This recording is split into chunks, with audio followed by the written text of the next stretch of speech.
भाई 10+2 के बाद अगर आप प्रिपेयर करना चाहते हैं पीएमटी के लिए और कंफ्यूज है कि हमें कौन सा प्रोसीजर फॉलो करना चाहिए, कैसे हम पीएमटी में क्वालिफाई कर जाएं, कैसे हमें अच्छे कॉलेज में एडमिशन मिल जाए, तो बस आपके इन्हीं सारे सवालों का जवाब पाने में पहुंच चुकी हूँ न्यू लाइट इंस्टीट्यूट में, जो कि है एक कोचिंग इंस्टीट्यूट पीएमटी के लिए। और इस वक्त मेरे साथ है यहाँ के मैनेजर, आइए उनसे बात करते हैं।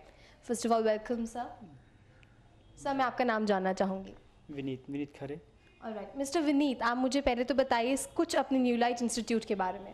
ये एक पीएमटी मेडिकल हम लोग एंट्रेंस एग्ज़ाम की तैयारी कराते हैं और लगभग 5 ईयर्स हम लोग लखनऊ में यहाँ पे हैं।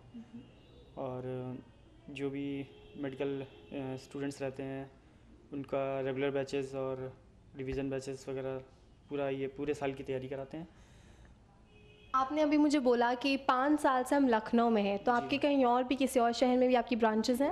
हमारा हेड ऑफिस जो है वो कानपुर है और बाकी हमारी जो और फ्रेंचाइजीज वगैरह हैं वो गोरखपुर, बरेली, आगरा और अच्छा, मतलब न्यू लाइट पूरे जगह फैला हुआ है? पूरे यूपी में फैला हुआ है और पूरे यूपी के स्टूडेंट्स हमारे यहाँ पे भी हैं और सारे सेंटर्स पे भी रहते हैं। ऑलराइट, मैं आपसे पूछना चाहूँगी कि आप किस क्राइटेरिया पे बच्चों को एडमिशन देते हैं यहाँ पे?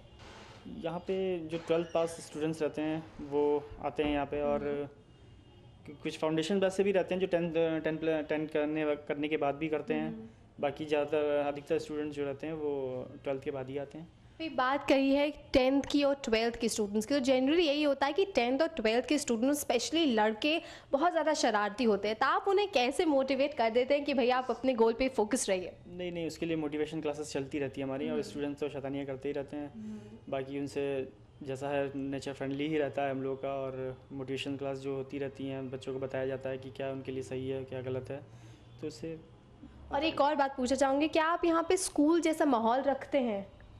हाँ, कुछ सिचुएशंस ऐसी रहती हैं जैसे कि स्टूडेंट्स को अगर स्ट्रिक्ट ना हो तो फिर स्टूडेंट्स तो हाथ से निकल जाते हैं, तो इसके लिए ये सब रखना पड़ता है थोड़ा सा। बिल्कुल सही बात की, अगर स्ट्रिक्ट ना हो, थोड़ा सा स्ट्रिक्ट होना बहुत ज़रूरी भी होता है। बस मैं आखिरी क्वेश्चन आपसे ये पूछना चाहूँगी कि आप जो पीएमटी के लिए बच्चे प्रिपेयर कर रहे हैं उनको कोई टिप देना चाहेंगे?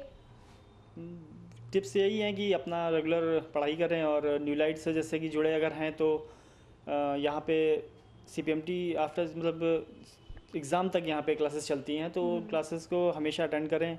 कोई भी क्लास अगर उन्हें मिल रही है तो उसे ये ना सोचें कि मुझे आता है तो मैं उसे छोड़ दूं, क्योंकि अगर बैठेंगे उस क्लास में तो कुछ ना कुछ सीखेंगे ही।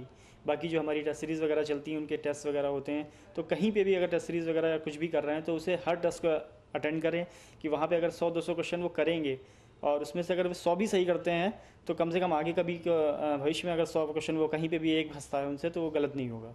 Thank you so much sir. भाई सर ने जैसे कि बताया कि आपको हमेशा ट्राई करते रहना चाहिए। Cliché goes try and try until you succeed, तो ज़रूर अपनी कोशिश को जारी रखिए और मेरी मानिए तो आप ज़रूर पीएमटी के एग्ज़ाम में क्वालिफाई कर पाएंगे।